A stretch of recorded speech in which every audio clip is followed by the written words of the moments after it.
ምድረ ቀደምቱ ሀገራችን ኢትዮጵያ በሀገር በቀል ዕውቀት የዳበረ ጥንታዊ ጥበብ እንዳላት ይታወቃል። የዚህ አንዱ መገለጫ ደግሞ ሀገር በቀል ሕክምናው ነው።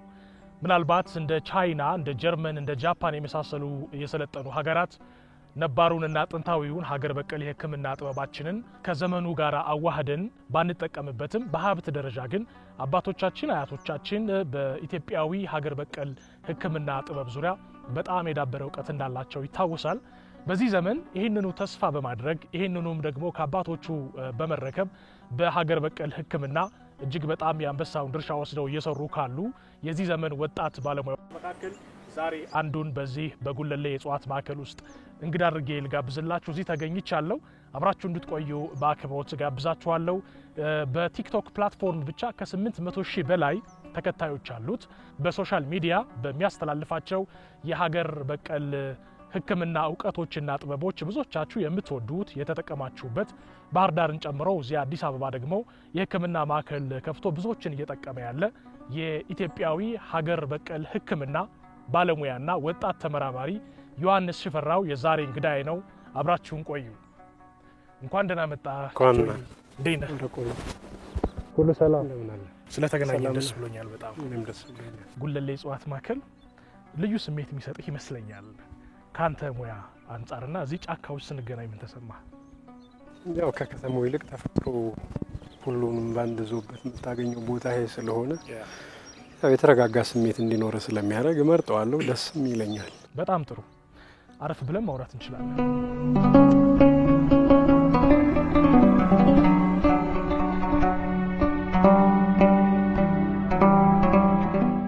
ዮሐንስ ሽፈራውን ብዙዎቻችሁ እንደምታውቁ ተስፋ አድርጋለሁ። በተለይ የሶሻል ሚዲያ ተጠቃሚዎች ብዙዎቻችሁ ጥያቄ ጠይቃችሁት ይሆናል፣ በስልኩ ደውላችሁ ይሆናል።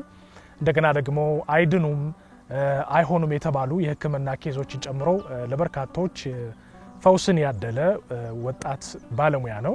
ከሱ ጋር ቆይታ ስናደርግ በጣም ሰፊ ርዕሰ ጉዳይ ስለሆነ ብዙ ነገር ማንሳት እንችላለን። ግን በሀገር በቀል እጽዋትና በኢትዮጵያዊ ሀብት ደግሞ በስርዓተ ምግባችን ላይ ብቻ ትኩረት አድርገን የምንወያይ ይሆናል። አንተ የምትታወቀው ኢትዮጵያዊውን የእጽዋት ሀብት በመመራመር ከሌሎች የሀገር በቀል ሐኪሞች ደግሞ በተለየ መንገድ የምትጠቀማቸውን የተማርካቸውን ነገሮች ለሰው በማጋራት ነው። ይሄ አንተን ላይ የት ያደርጋል ብዬ አስባለሁ።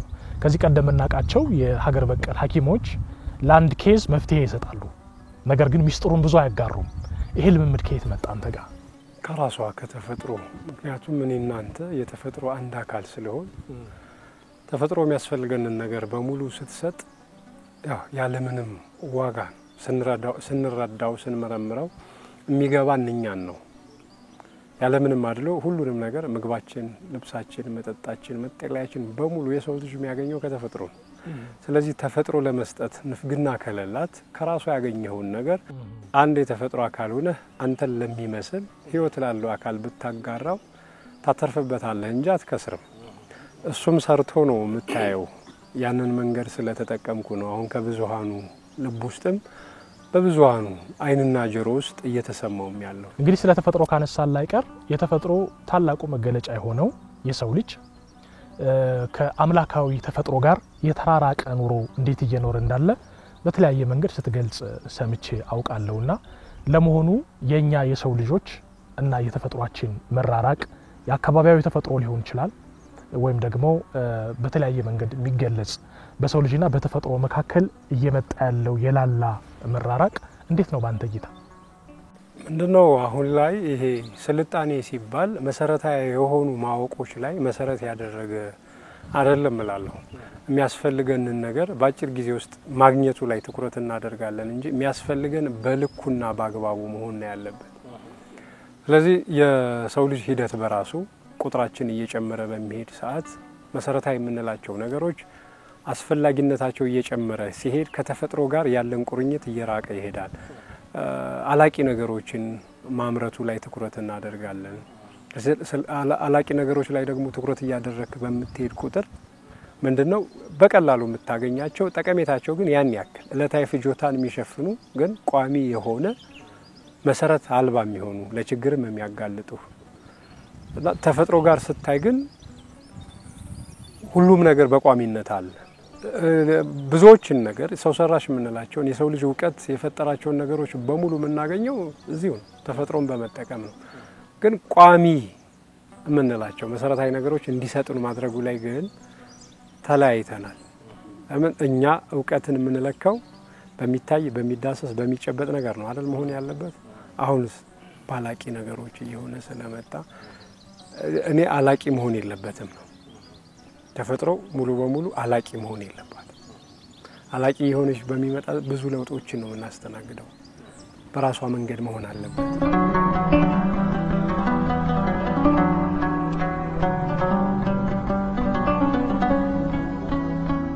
እንግዲህ አንተ ሳትሰስት እውቀትህን ለሌሎች የምታካፍለውን ያህል ቀደም ሲል እንዳልኩት ከሌሎቹ በጣም ለየት የሚያደርግህ ያንድን ነገር መፍትሄ አይደለም ስትሰጥ ማይህ ወይም መፍትሄውን ብቻ አይደለም የመፍትሄውን ምንጭ ነው ለሌሎች የምታጋራው። ያ ማለት አንተ በሌለህበት ሁሉ እንዲጠቀሙ። አሁን ይሄን ቀረጻ ከማይካሄዳችን በፊት ለኔ እንኳን የነገርከኝ በጣም ትልቅ ጥበብ ነው። በገንዘብ በብዙ ገንዘብ ማላገኘውን ነገር ስታጋራይ ነው እዚህ ድረስ የመጣ ነው እና ይሄን በጣም ላደንቅልህ እወዳለሁ። አንተ ሳትሰስት ጥበብህን የተማርከውን ነገር ለሌሎች እንኩ ብለህ በነፃ የምትሰጠውን ያህል አንተ ደግሞ ከየት ነው የተማርከው ብለው መቼም ብዙዎቹ የሚጠይቁ ይመስለኛል። ከየት ነው አንተ የተማርከው? ኢትዮጵያዊ መሆኑ በራሱ እኮ አብሮነትን ነው የምትማረው፣ አንድነትን ነው የምትማረው። እዚህ ሀገር ላይ ስትገኝ ሁላችንም የትኛውም ኢትዮጵያዊ አሁን ነገሮች እየራቁን ሲሄዱ ያው ስስት በመሃል ጣልቃ ሲገባ የኔነት ሲያጠቃን ካልሆነ በቀር የመጣንበትን ያደግንበትን ማህበረሰብ ተመልከተው። እኔን ብሎ የሚሰጥህ ቤቴን እንኳን የኔ ነው አይልም፣ ቤቴ እግዚአብሔር ነው ብሎ ለለት ማረፊያ የሚሰጥ ጉርስም ያለውን ቤት ያፈራውን አብልቶ የሚሰጥ ህዝብ ያለባት አንድነትና ማህበራዊ ህይወት በፍቅር ብቻ የተመሰረተባት ሀገር ላይ ነው የምንኖረው። ስለዚህ ትምህርት ቤቱ ሁሉም ላይ አለ። ተፈጥሮ በራሷ አንድ ትምህርት ቤት ናት። ሁሉን ነገር እሷ ከሰጠች ያለን ማህበረሰቦቻችን ደግሞ ለቤታቸው እንኳን አጥር አያውቁም። ዛሬ ነው እንጂ ሂድ ከብቶች አሉባቸው 12 ወር የደከመበትን ያዘመረውን ሰብል ጉድጓድ ሰርቶ ጉድጓድ ውስጥ የሚያስቀምጥ ማህበረሰብ ያለበት ለምንም ነገር ሁሉም በእግዚአብሔር እጅ ነው ብሎ የሚያስብ ህዝብ ላይ ስለሆነ ከዛ ህዝብ መተህ ከዛ ህዝብ መሃል ተገንተህ የኔ ነው ብትለው አይሆንም።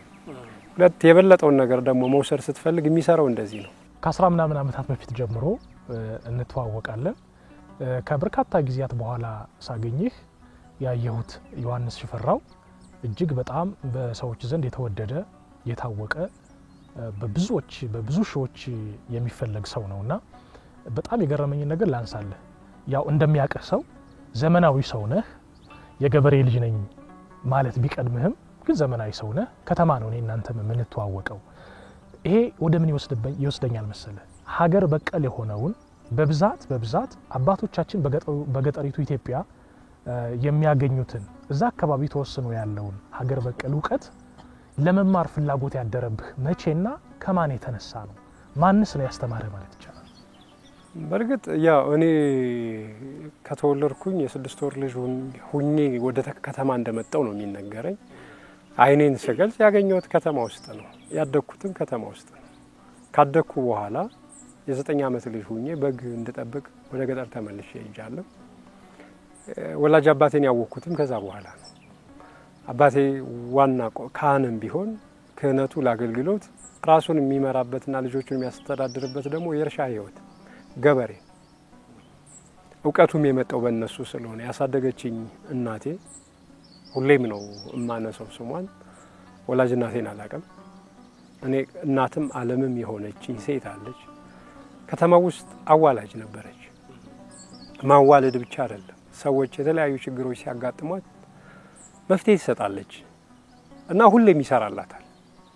እሱ ብቻ አይደለም፣ ካደኩ በኋላ እኔ ትልቅ ሆኜ የዞረ ጽንስ አሁን ሴስ ነው አይደልኛ የምንሰራው። ጽንስ ከዞረ በኋላ አማራጭ የለህም፣ ህይወቱ ሊያልፍ ይችላል ነው የሚባል በቤት ውስጥ። እሷ ጽንስ ዙሮ ሲመጣ በእጇ ነው፣ አሁንም ያደርጉታል፣ ዘመናዊ አዋላጆችም ያደርጉታል። ታዋልዳለች። ይሄ ነገር ሲሰራላት ምን ያክል ልምድ ቢኖራቸው ነው? ለዘመናዊ ትምህርት ነው ተላልፈን የተሰጠነው ሁላችንም የተገናኘንበት መደበኛ ትምህርት ላይ ስለሆነ ከዛ በኋላ እህቶቼ ላይ ቤቴ ላይ በጉረቤቴ ላይ ይደረግ የነበረው መፍትሄ አልባ ናቸው የተባሉ የነበሩ ችግሮችን ሲሰጡ አይችበት ስለነበር ውጤት ካመጣ እኔ ካደኩ በኋላ እንዲሁም አባቴ ይዟቸው የነበሩ መዛግብትን ከሌሎቹ ልጆች ይልቅ አንድ ልጅ አለኝ። እኔ እሱ አሳዳጅ ነኝ። ያን ያክል ከሱ ጋር ፍቅር አልነበረኝም። ልክ አይደለህም ብዬ ሞግታለሁ። ለምን የተማርኩት ትምህርት የሀገር በቀል እውቀቶችም በሙሉ እንደ ጎጂ ባህል ከጎጂ ዝንባሌ ጋር አያይዞ ስለሚነግረን የራሴን እንድጠላ ተደርጌ አድጌያለሁ።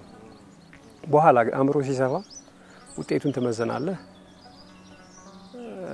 ታስቀጥል ትችላለህ። እነሱ ሲሰሩት የነበረው በዋናነት የእናቴን ውለታ ለመክፈል በዋናነት እዛም ስታረገው የነበረው ያለ ምንም አገልግሎት ክፍያ ሺህ ህፃናት በሷ ሺህ እናቶች ከሞት ድነዋል። ሺህ ህፃናት በህይወት እንዲኖሩ አዋልዳለች። ለበረከት እና ሳትወልድ ጡቷን የጠባዋት እናቴ አቅም ሳይኖረኝ ገንዘብ ሳይኖረኝ ውለቷን ሳልከፍል በህይወት አጥቻታለሁ። ግን ባትኖርም እሷ ያረገችውን በማድረግ ስሟን ሁሉ ያነሳው ከኔ ውስጥ ያለ በጎነት የኔ ሳይሆን የሷ ነው እያልኩ እንድኖር ነው ያየሁት። ስለሆነ እሱን ከነሱ ስለተማርኩት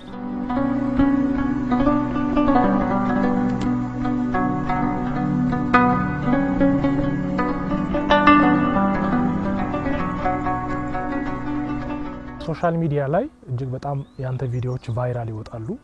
ምናልባት ሶሻል ሚዲያ የመጠቀም ዝንባሌ የሌለው ኢትዮጵያዊ ድንገት ይሄንን ፕሮግራም ቢያይ እንግዳው በትክክል ማን ነው የሚል ጥያቄ ሊያነሳ ይችላል። የቴሌቪዥን ተመልካቾች ብቻ ስለሚኖሩ ማለት ነው። እሱን ታሳቢ በማድረግ ትንሽ መረጃ ለመስጠት እንዲያመች ባንተ የሕክምና ተቋም በዋናነት የትኞቹ አይነት ኬዞች መተው ባንተ ሐኪምነት በተፈጥሮ ደግሞ መድኃኒትነት ፈውስ ተገኝቶባቸዋል? አእምሮ ላይ የሚመጡትን የተወሰኑትን እናንሳ። እኔ እንግዲህ በቤቴ እስካሁን ያየዋቸው ጉዳቱ ስር ከሰደደ በኋላ የሚመጡም አሉ። አሁን ሙሉ በሙሉ ድናቸዋል ለማለት ገና በክትትል ላይ ያሉ ሰዎች አሉ። ግን እስካሁን በተፈጥሯዊ ሕክምናም ሆነ በዚህ በዘመናዊ ሕክምና መፍትሄ አልባ ናቸው የሚባሉ ማይግሬን እንደ ሀገር ሀብት ማለት ነው። አዎ ማይግሬን እንደ ሀገርም ሀብት ዓለም መድኃኒት የለውም። እዚህ በማስረጃ በማረጋገጫ ብቻ ነው ያለው። አዎ ለምን በርካታ ሰዎች ራሳቸው ስም ጠርተው ሜንሽን የሚያደርጉት ነው። በአደባባይ ሰጥቶኝ ሪፖርቱ መቅረብ የሚችል ነው። በርካታ ነገሮች ከምግብ ጋር ተያይዞ ግፊቴን አሁን ይሄ ሜታቦሊክ ሲንድሮም የሚባሉ በዋናነት ግፊት፣ ስኳር መደብ 2 ሲሆን ማለት ነው፣ ኮሌስትሮል፣ ዩሪክ አሲድ እነዚህ በኔ ቤት ሲመጡ ኪውር ነው የሚደረጉት። ሰው መጀመሪያ ምግብ መድኃኒት ነው ብዬ ነው እኔ የማምነው። የአመጋገብ ስርዓት ለውጣችን ነው እነዚህን ችግሮች ይዞ የመጣ ስለምን ሰዎች አመጋገባቸውን ጤናማ ማድረጉ ላይ እንዲሰሩ ማድረግ የምክር አገልግሎቱንም ስለምሰጥ የተዛቡ ነገሮችን ደግሞ እንዲያስተካክሉ እኔ ማዘጋጃቸውን ህርቦች እሰጣቸዋለሁ። ካንሰርስ የካንሰር ሴል እንደ ደረጃው አሁን የካንሰር ሴል ኑሯቸው አሉኝ ከጉበት ጋር ተያይዞ ሲመጡ ሪፖርታቸው ስላሉ ፌል አድርገዋል የተባሉት አሁን ላይ ሪፖርታቸው ሰላም ነው። ችግሩ እንደተፈታ የሚያሳዩ በርካታ አሉ። ቤቴ ውስጥ ወስደን እናሳያለሁ ዶክመንቶችን። እንዲያውም አሁን ምደነግጠው ምንድነው ማላውቃቸው አዳዲስ ኬዞች እኔ ማላውቃቸው በዛ ዘመን ነበሩ የማይባሉ አዳዲስ ኬዞች ይመጣሉ። የተለያየ ግን ሲኤ ናቸው እና እነዚህ ነገሮች ይመጣሉ። ወደፊት መፍትሄ ለማግኘት እሰራለሁ እኔ። ለምን አዳዲስ ችግሮች ናቸው አሁን የደረስንባቸው የሰው ልጅ የጤና ችግሮች ስለሆኑ በፊት ነበሩ ወይ የምንላቸው አሁን ከጡት ጋር ተያይዞ ነቀርሳ እየተባለ ስለሚቀመጥ ከአንጀት ጋር ከጉበት ጋር ተያይዞ ነቀርሳ ከይሲ ነቀርሳ እያሉ ያስቀምጡት ነበር። እነዚህ ካንሰሮች ናቸው። ነቀርሳ ሲባል ቲቪም በራሱ ግን አሁን የደረስንባቸው የተለያዩ ከደም ጋር ተያይዞ የሚመጡ በተለይ ቫይራል የምንላቸው ኬዞች ኮዛቸው ራሱ ምንድነው ብሎ ለይቶ እንዲው ደፍሮ ለመናገር የሚያስቸግሩ አይነት የበሽታ አይነቶች አሉ። ወደፊት እግዚአብሔር ከረዳን ከኔም የተሻሉ የበቁት ከኔም በላይ እውቀት ያላቸው ሰዎች ወደፊት እየመጡ እውቀታቸውን የሚያጋሩ ከሆነ ሀብቱን እንደ ሀገር ሀብት ታይቶ በሰለጠነ መልኩ በዘመነ መልኩ ደግሞ ውጤት የሚያመጣ የምርምር ማዕከል ከከፈት እግዚአብሔር ረድቶን ለእነዚህም ችግሮች መፍትሄ ያናጣል። በእኛ ሀገር ብቻ አይደለም እነዚህ የደም ካንሰሮች በሌላው ሀገራትም ጀርመንንም ቻይናንም ሪፖርቶቻቸው ማየት ትችላለህ። እነዚህ በሀገር በቀል ሕክምናዎች ትራዲሽናል ሜዲሲን ተብሎ ስለሚሰጥ በእነሱ ላይ ትሪ ሲደረጉ አሁን ጣምራ ፈጥረው ሆሊስቲክ እየሆነ መጥቷል። ፈንክሽናል ሜዲሲን እየተባለ ቀርቷል። ሀገር በቀል የሚለው እየቀረ ጥምረት እየፈጠረ ምንድነው ፈንክሽናል ሜዲሲን ሆኖ ጎልብቶ መጥቷል። እንዲሁም ዘመኑ ላይ ተስፋ እየተሰጠበት ያለው እሱ በጣም ይገርማል። ካከምካቸው ኬዞች መካከል ቫይራል ከወጡት አንዱ ማስታውሰው በህክምና የተገኘ የህክምና ሪፖርት አሳይተህ ከዛ ያንተን ደግሞ ህክምና አሳይተህ ለውጡን ያስተያየህበትና ከዛ ያ ኬዝ መልሶ ላቦራቶሪ ሲሄድ ኔጌቲቭ የተባለበት አንድ ሪፖርት አስታውሳለሁ። እሱን ቪዲዮ እናያይዛለን የቲክቶኩን እስቲ ያጫውተን አስታውሰን። ያው ብዙ ጊዜ እኔ የሜዲካል ሪፖርት እንዲመጣ ፈልጋለሁ። የ80% ለመረዳት ያክል ምልክቶችን ትጠይቃለህ። እያንዳንዱን የበሽታ አይነት በአይነ አካላቶችን በማየት አሁን ብዙ ጊዜ ቆዳችን በማየት የአይን ገጽታችን በማየት የእያንዳንዱን አካል በማየት ውስጥ ላይ ምን አይነት ችግር አለ የሚለውን ነገር ለመረዳት ትሞክራለህ። ከዛ ባሻገር ደግሞ ውጤት ያለው ነገር እንድታገኝ ሪፖርት አምጡ ትላለህ።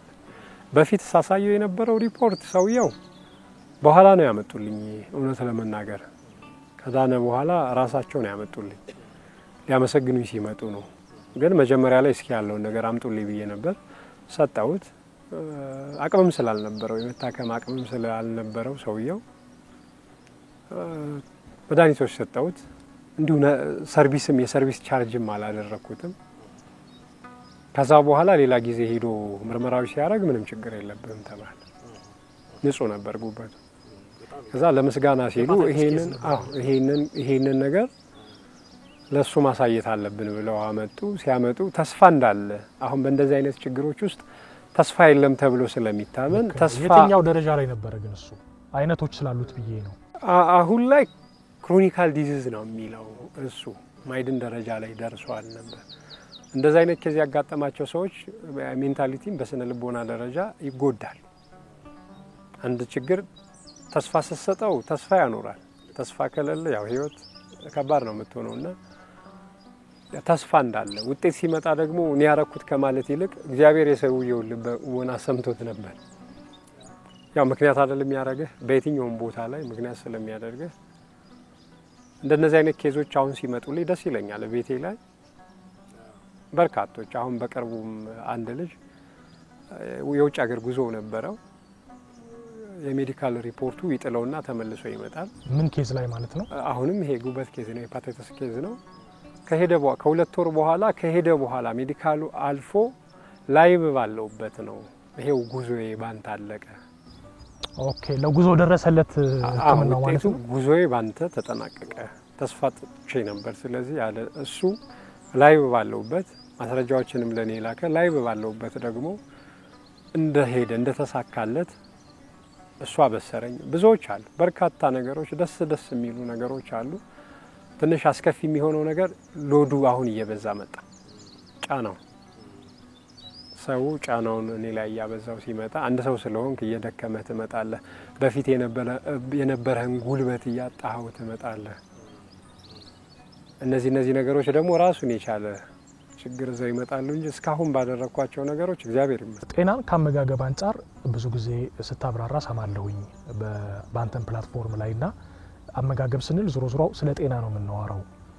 አሁን የዚህ ዘመን ሰው አመጋገቡ አንደኛ እጽዋት ካላቸው ተፈጥሯዊ ይዘት አንጻር ምን ያህል የተራራቀ ነው?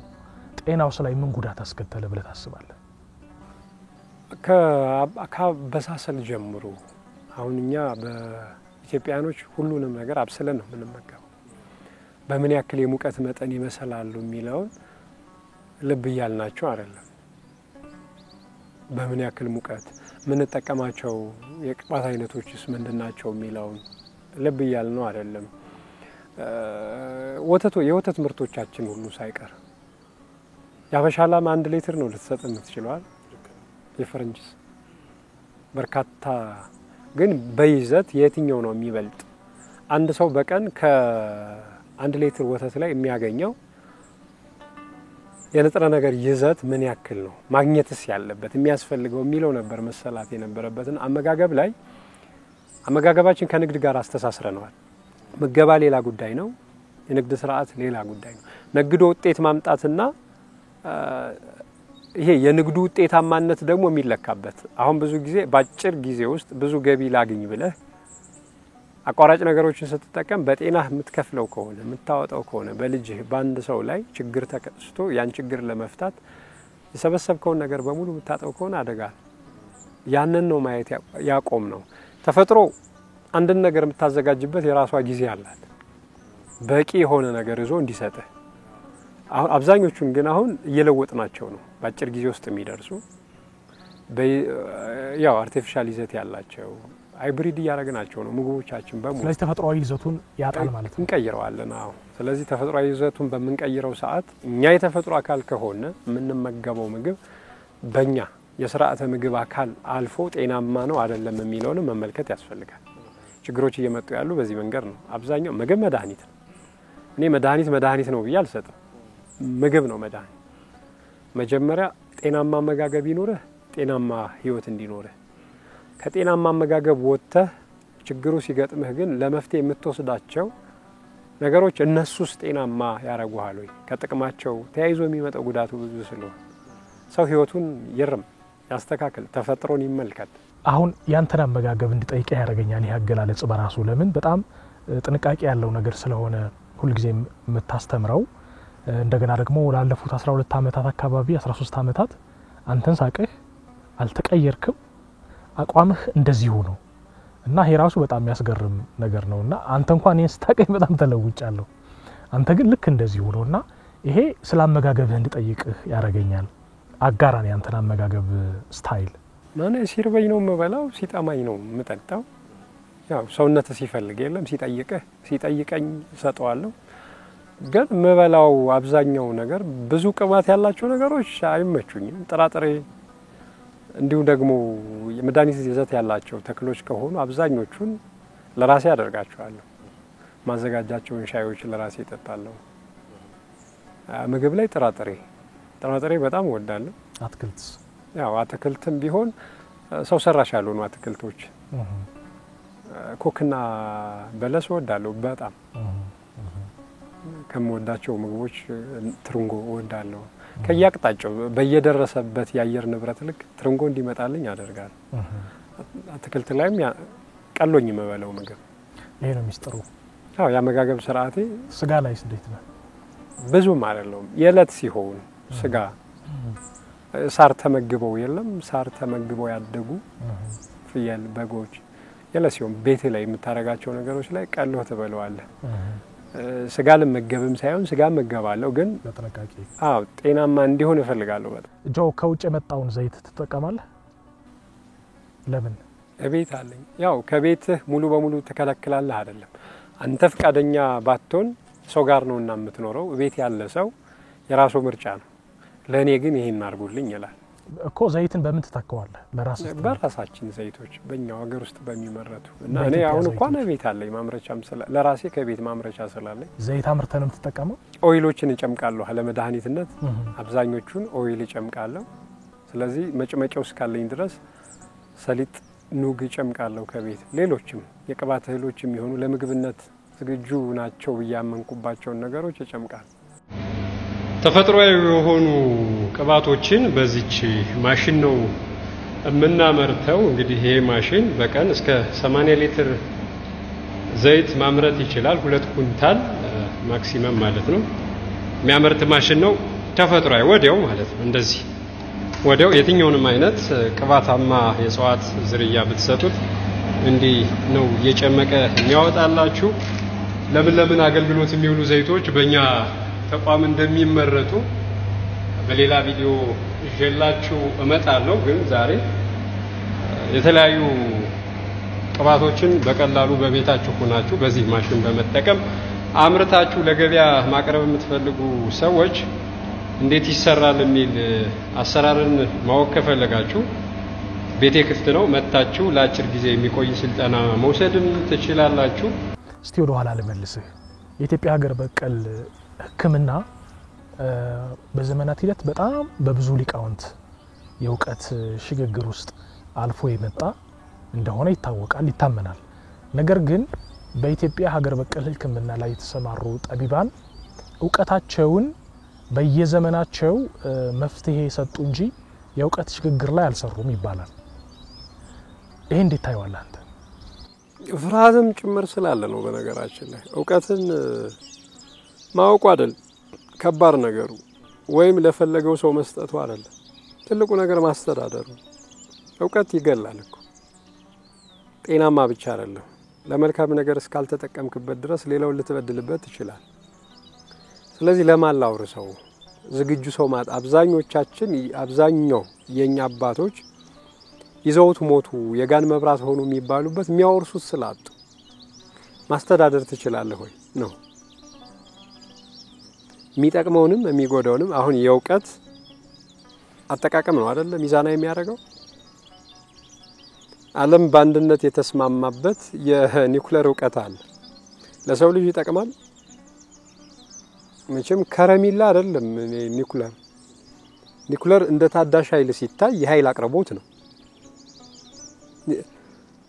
እንደ መሳሪያ ስትጠቀመው ግን ሙሉ በሙሉ የሰው ልጅን ብቻ አይደለም ሙሉ ዓለምን እንዳልነበረች ሊያደርግ የሚችል ከፍተኛ የሆነ የጥፋት መሳሪያ ነው። ስለዚህ እንደነዚህ አይነት እውቀቶች ለነማን ነው እምንሰጣቸው? ለምን ዓላማ ሲጠቀም ከፍርሃትም ጭምር ነው ብዬ ነው ማስበው። ዛሬ እኔ መናገር የጀመርኩት ሁሉም ሰው ችግረኛ እየሆነ መጥቷል።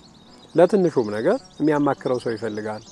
ለድቃቃ ነገሮች እንደ እንጀራ መጋገርን እኮ ኦንላይን ላይ የሚማሩ ሰዎች ይኖራሉ። ወጥ መስራትን ያሉ በጣም ቀላል የምንላቸው ነገሮች ከቤተሰቦቻችን እያየናቸው እየተማርናቸው እየተለማመርናቸው የምናድግባቸው ነገሮች አሁን እያጣናቸው መክፈል ካልተቻለ ወደፊት መኖር ከባድ ሊሆን ነው ማለት። ችግረኛው ብዙ ስለሆነ እኔ ያለኝ ነገር ከረዳ ከጠቀመ ለምን አልናገርም? እኔ ጋር ቢሆን አንድ ነኝ። የማስተዳደሩ ጉዳይ አይደለም። ዛሬም እኮ ለማይጠቅም ነገር የሚጠቀሙበት ሰዎች አሉ። ተማይረባ ነገር ድምጼን ትክክለኛ መረጃ አስተላለፍኩበትን ድምጼን ትክክለኛ ላልሆነ መረጃ ተጠቅመው በዚህም አለ ብለው የኔን ድምጽ ብቻ በመጠቀም ገንዘብ ለማስገኝ ግን የሚያደርሱት ጉዳትየው የሰው ልጅ ጤና ሊያውክ ይችላል።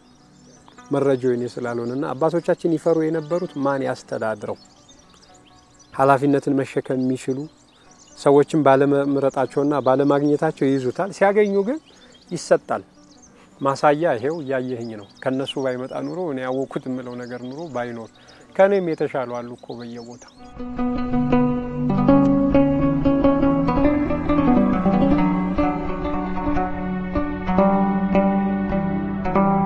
ዘመናዊው ዓለም አገር በቀሉን የሕክምና ዕውቀት እንደ ጥንቆላ ወይም ከባዕድ መናፍስት ጋር የማገናኘት አዝማሚያ በጣም ይታያል።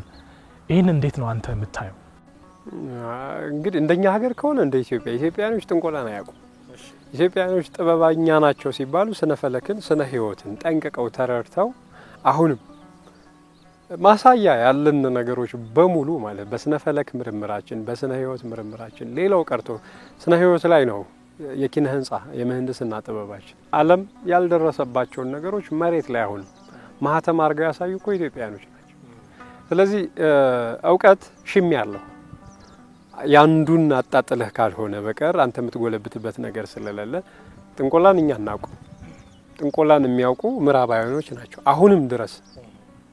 ግን እኛ ሰዎች ደግሞ ተቀበሉት ሴራውን እኛን ለማጣጣል የተጠቀሙበትን መንገድ ተቀብለው ሲዘሩብን አበቀልንላቸው እንጂ ሰው ወደ ተፈጥሮ አማራጭ እንዳይሄድ ግዴታ መታገድ አለበት አይደል? መከልከል አለ። ልክ ነህ። አንድ አይነት ፈረስን ልትጋልበው ስትፈልግ ልጓም ታረግለትና ምን ታረጋል? አይኑ ላይ ግራና ቀኝ እንዲያ ስለተደረግን ነው እንጂ መመርመር ጎጂ ነገር ካለው ማን ጎጂ ነገርን ይፈልጋል? ልክ ነህ። ጎጂ ነገር በማንስ ሰው ዘንድ ያስወድዳል? ኢትዮጵያኖች የሰሩት እስኪ ምን አለ ጥንቆላ የምትለው አውደ ነገስት እኮ ፈረንሳይ ነው የጻፈው፣ ኢትዮጵያ አይደለም የጻፈው። እነሱ ግን የቤተ ክርስቲያንን ታሪክ ለማጥፋት ከስር ሆኖ ለማውደም ሲፈለግ አላስፈላጊ የሆኑ እነሱ አሁንም ድረስ የሚያምኑባቸው ይሄ ዞዲያክ ምናምን እኛ እንደነሱ እኮ የጨረቃ ቀን የፀሐይ ቀን ምናምን እያልን አናመልክም። መስዋዕት አንሰጥ። እኛ መስዋዕት የምንሰጠው ለአንድ ለፈጣሪ ብቻ ለአምላካችን ለእግዚአብሔር ብቻ ነው፣ ለመድኃኒዓለም ብቻ። ለዛ ውጭ ማን ይሰጣል? ከስር ግን መጣው ገቡ ፍቅራችን እንደራሳችን ስለምናይ ሀገር ወዳድ ነን ብያለሁ አይደል? ህዝብ አክባሪ ነን ብያለሁ አይደል? ኢትዮጵያኖች ቀደም የመጣውን ሁሉ ቤተ እግዚአብሔር ነው ብለው ሲቀበሉ የነሱን የተንኮል ስራ ግን ሲዘሩብን ሳናየው ማሳደግ ጀመር።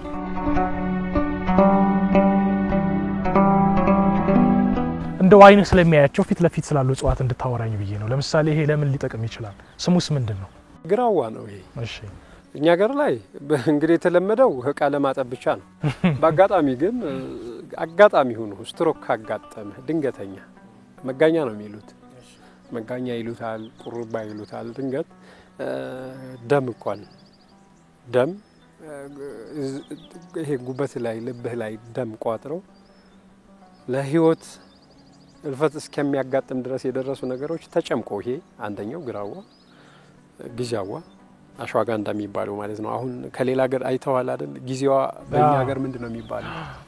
ጊዜዋ እያለ ከደጅሽ ምን ነው ሞተ ልጅሽ አይደል የሚባለው? እናቶች በጣም ያውቁታል፣ ይጠቀሙበታል። የጊዜዋን አቅምና ጉልበት እኛ ሳንጠቀምበት አሽዋጋንዳ ከህንድ መጣ ሲባል በታብሌት መልኩ ስንት ነው የሚሸጥልን? እና እነዚህ ነገሮች አንጀትን ለማጽዳት ይሰራል። አንጀት ማጽዳት ሲባል በቶኪያም በመናምንም አይደለም፣ ጎጂ የሆኑ ነገሮችን በማስወገድ ውስጥ ላይ በመግደል ባክቴሪያዎችን በመግደል ይሄ ግን ሙሉ በሙሉ በሚባል ደረጃ የአንጀት ካንሰርን ይከላከላል ቀድሞ ማለት። በጣም ይገርማል። እሺ እዚህ ማየ ምንድነው ይሄ? እንስላል እንስላል እንስላል እስኪያሽትት ምን ይሸታል? ይሄ ኡዞ አረቄ ነው የሚሸታው። የኡዞ ያረቂው ፍሌቨር የተወሰደው ከዚህ ነው። ፍሌቨሩ የተወሰደው ይሄ ነው። እንስላል ኢንፌክሽኖችን ቀላል የሚባሉ ኢንፌክሽኖችን ስር እንዳይሰዱ ያደርጋል። ኩላሊት ላይ ጠጣር ነገር ሲኖር ከኩላሊት ጋር የተያያዙ የኩላሊት ኢንፌክሽን የኩላሊት ጠጠሮችን ለማስወገድ ምን ሲደረግ ማለት ነው የሚያስወግደው? ይሄኛው አሁን ቅጠሉ በጁስ መልኩ ይወሰዳል። ታጥቦ ጁስ ተጨምቆ አንዳንድ ብርጭቆ ይወሰዳል። ፍሬው እየተፈላ በሻይ ብርጭቆ አንድ የሻይ ብርጭቆ ይወሰዳል።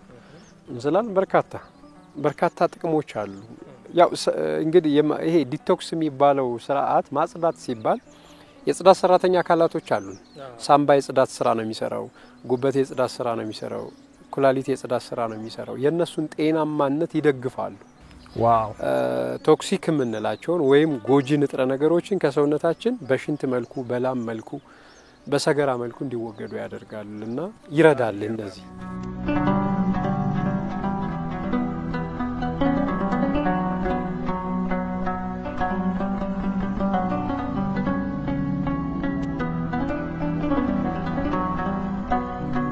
አደይ አበባ ከሕክምና አንፃር ለምን ሊጠቅም ይችላል? የውበት ጋር ከቆዳ ጤናማነት ጋር ተያይዞ ይገርማል በጣም። አበባው ተሰብስቦ በፓውደር መልኩ ተዘጋጅቶ ስክራፕ ይሰራል። ልጆች እያለን ወይነ ጠጅ እያልን ያዘጋጀን ጠጣው ነበር። ኦኬ። እና በርካታ ጥቅሞች እንዳሉ ስንነገር ስላደግነ አሁን ማዲያት ብልዘት ምናምን እየመጣ ያስቸገራቸው ሰዎች ካሉ አደይ አበባን መጠቀም ይችላል። አደይ አበባን የመስከረም ወር ሕክምና ነው ማለት። አደይ አበባ አደርቅም እኮ ሁሌም አድዮ ነው የሚደርቀው እንጂ አደይ አበባ በጋ እስከ ክረምት ውሃ ካገኘች አጠፋው። ከሴ እሱን ሽታቸውን ይው ማዕዛም አላቸው ደስ ይላል በጣም። ነስርን ይከላከላል። ምንድነው ስሙ? ይሄኛው ሽታ ስላለው አይደለም። ይሄኛው ሽታ ያለው ነው የሚከላከለው። ይሄ ቄስ በደጀ ነው የምንለው። ኦኬ። ቄስ በደጀ የምንላቸው ነገሮች ሽታ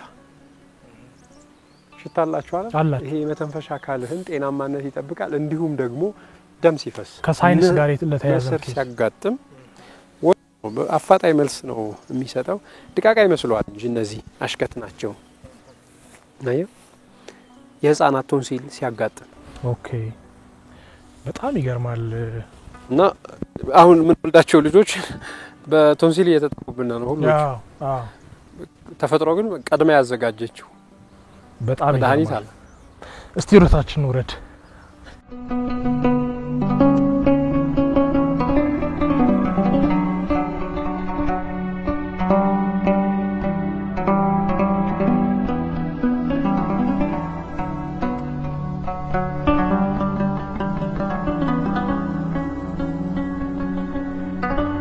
ከፈለክ ይኸውልህ ውሸታም በለኝ እሺ ጸጉርህ በወር እድሜ ውስጥ ጎፈሬ ካልሆነ እሱን ተጠቀም።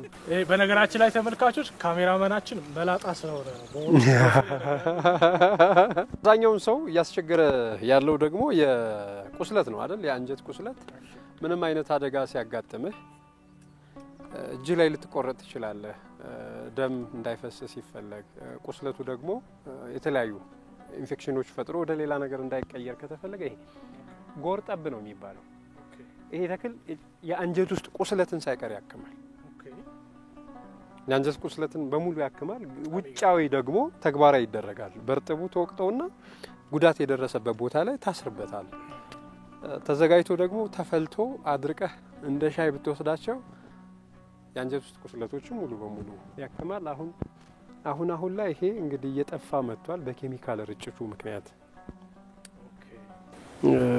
ስለዚህ አጋጣሚ ይሄ ግቢ በጣም ሀብታም ነው። ቢለዩ መልካም ነው። አሁን እንደ ቦታኒካል ጋርደን ተለይቶ ለብቻው ሁሉም ባንድ ነው ያሉ። ሁሉም ባንድ መገኘታቸው ልክ ነው ማለት አይደለም። መለየት አለባቸው። ለቁስለት ያልከው ይሄንን ነው? አዎ ለአንጀትም ቁስለት አንጀት ቁስለት ይሆናል። አደጋ ሲያጋጥምህ በምንም አይነት ስለት ስትቆረጥ ይሆናል። የሀገራችን ወይራ ነው ይሄ። እንደ ሌሎች አለማት ፍሬ አይሰጥም። ግን ፍሬ ባይሰጠንም ውሃን ኒውትራል ለማድረግ ይጠቀሙበት ነበር እናቶቻችን። ፊልተር ያደርጋሉ አይደል? ውሃ ያጥናሉ ማለት በወይራ ነው የሚጣጠም። መዓዛ ጥሩ ስለሆነ ጉረሮ ውስጥ የሚወጡ የትኛውንም አይነት ቁስለቶች ለማከም ግን ቅጠሉ ይረዳል። ሜዲሲናል ፕላንት ነው ወይራ። አብዛኛውን ጊዜ እንደ ሀገር ስላልተጠቀምንበት እንደ ትልቅና እንደ ነባር ዛፍ ብቻ ነው የምናየው። ብዙ አይነት ጥቅሞች አሉት በሕክምናው ዘርፍ ራሱ።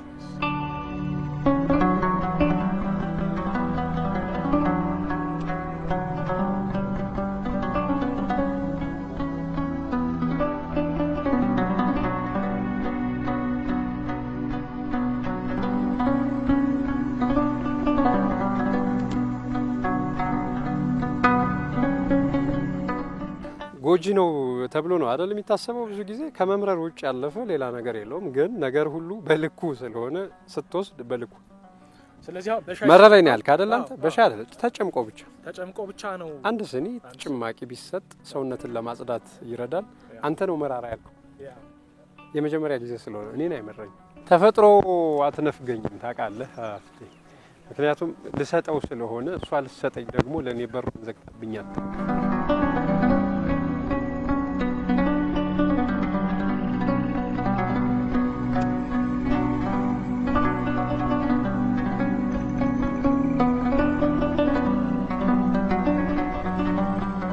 ተመልካቾቻችን ከሀገር በቀል የሕክምና እውቀት ባለሙያው ከሐኪሙ ከእጽዋት ተመራማሪው ከዮሐንስ ሽፈራው ጋር ነው ቆይታ እያደረኩ ያለሁት።